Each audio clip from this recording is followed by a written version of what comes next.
Welcome back. I'm joined by the author and associate editor of The Spectator, Douglas Murray. Well, Douglas, you've been waiting patiently over there in Israel. What did you make of that extraordinary interview?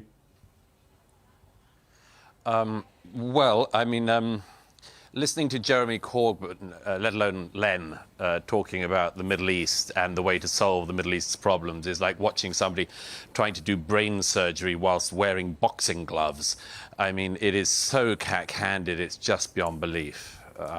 Nobody in this region could make any sense of their dreams and claims and assertions. Everything that they said falls apart on first analysis. And the most extraordinary thing to me was Jeremy Corbyn's resolute refusal to answer two simple questions. Should Hamas stay in power, and are they a terror group? He wouldn't do it. I mean, Len McCluskey answered both, but Corbyn was paralysed. He could not answer those two basic questions. But I'm afraid, as you know, Piers, that's a character career trait of Jeremy Corbyn's. It was just the same with Sinn Féin IRA. He always seems to keep the door open to terror groups, whether they are anti-British terror groups like the IRA or anti-Israel groups like Hamas. I don't know why he feels this need. He's never been involved in any international peace negotiations anywhere, certainly never anywhere with any success, never anywhere with any prominence even. So it's always bizarre to hear him talking as if he's sort of been the UN Secretary General for the last 50 years. And quite scary to think he was nearly potentially Prime Minister of his country. I mean, it does beg the question, if this had happened to us, what would his reaction have been? If he's not able to say that Hamas, after what they did on October the 7th, are a terrorist organisation, what would have happened if a terror organisation had killed 1,500 British people on our soil, if he'd been running the country?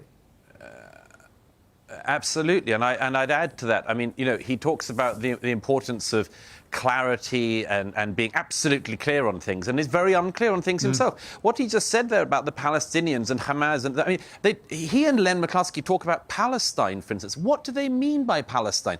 Do they mean the West Bank?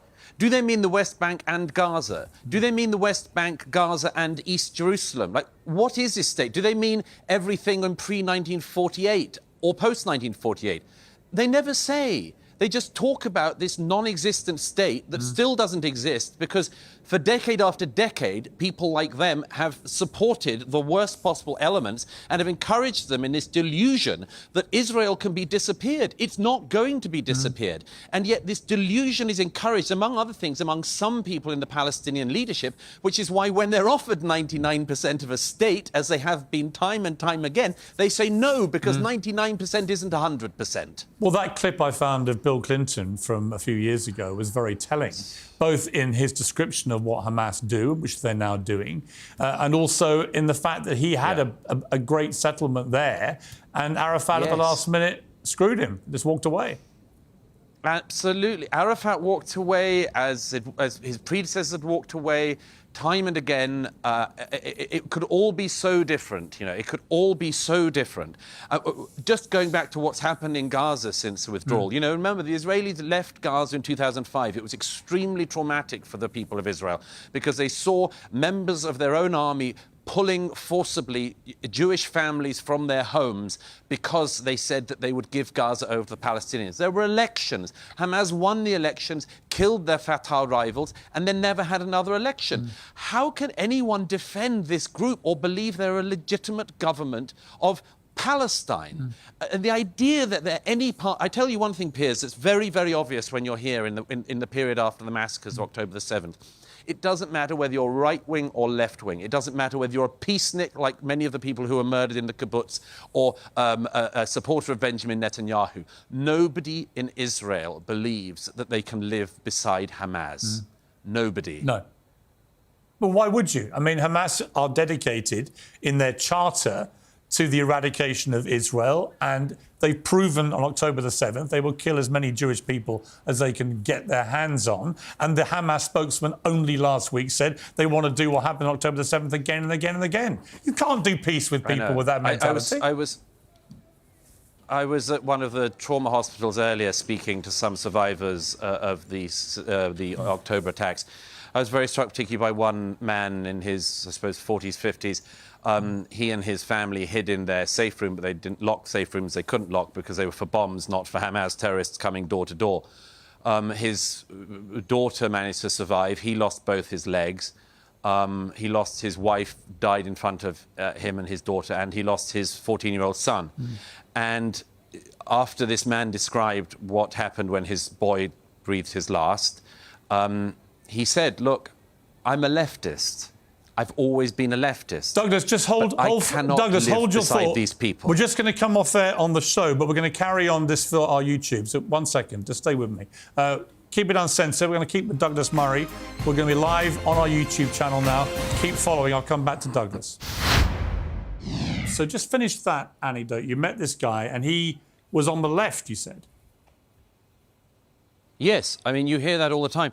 One of the things that I think many people outside Israel haven't realized is that many of the kibbutz, the places where people were living, the villages and towns neighboring Gaza, were filled with left-wing peacenik types.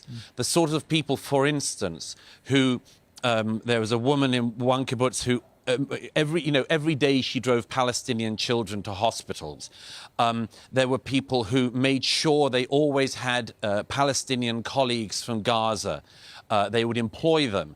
Even the peace rave near the borders of Gaza, was significantly populated by people who sort of had the peace gig. I mean, that was their belief. That was their view, that they wanted to live in peace with their Palestinian neighbors. I think that one thing that people outside Israel really haven't understood is that it is these people who were disproportionately murdered in their homes on October the 7th. You can see it literally on the signs they have on their fridges and their fridge doors in what remains of their houses. Peace signs, calls for peace. I think that this is so important to realize. And one other thing, many of the Hamas fighters, terrorists, who were found dead or captured alive after that day, were found to have plans on them which had extraordinarily detailed issues about who lived in which house. There are stories of, there's one kibbutz where the man who was in charge of security in the kibbutz, the terrorists went to his house first and killed him and his family, and then went door to door elsewhere. How did they have all of this knowledge, literally family by family, door to door? It was because some of the people they had given their trust to had sold them out, had given information over to Hamas to get them killed. Now that is going to have in Israel a seismic effect in the years ahead. Anyone who thinks that what we heard from Jeremy Corbyn and Len McCluskey is remotely possible is living in a different century to the one we're now in. Yeah, I just don't think there's a cat and hell's chance of Israel even countenancing doing any kind of peace deal with Hamas, because Hamas are wedded to violence and the eradication of Israel and the Jewish people. I mean, they've made it blatantly clear. It's not something they hide. They've always made it blatantly clear. They've always made it clear in their actions. And we just all have to take this seriously ourselves.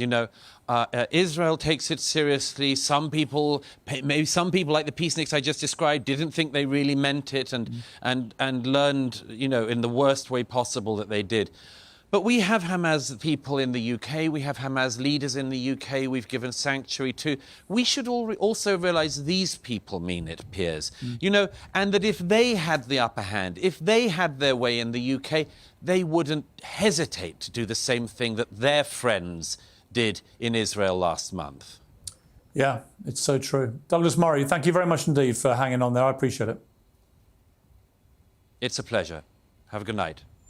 Thank you.